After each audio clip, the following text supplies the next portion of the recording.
আজি পুৱাৰ ভাগতে ডাঙৰীয়া আহি আমাৰ ঘৰত উপস্থিত। এটা কথা খুবেই ভাইৰেল হৈ আছে, ডাঙৰীয়া আহিছে আঁতৰি দিয়ক, ডাঙৰীয়া আহিছে আঁতৰি দিয়ক।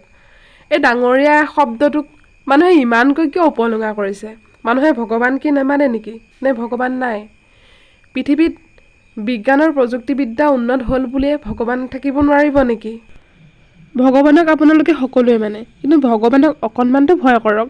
ভগৱানৰ এই শব্দটোক সদায় কিয় উপলুঙা কৰে? আৰু যদি কাৰোবাৰ গাত কিবা শক্তি আহিছে, তেতিয়াহ'লে সেই শক্তিটোক ছ'চিয়েল মিডিয়াত ব্যৱহাৰ নকৰিব।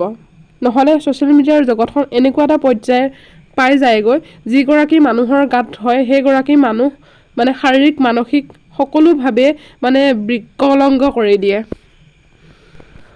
সকলোকে অশেষ ধন্যবাদ। অৱশেষত আপোনালোকে কথাটো বুজি পালে আৰু এতিয়া ট্ৰেণ্ডিংটো অকণমান কমিছে। কিবা এটা কথাতে হ'লে ট্ৰল হৈ যায়, ট্ৰল প্ৰত্যেকটো বস্তুৰে ভাল আৰু বেয়া দুটা দিশেই থাকে, কিন্তু মানুহে যিমানখিনি কৰেগৈ তাৰপিছত ট্ৰলটো বেয়াৰ ফালে গতি কৰে।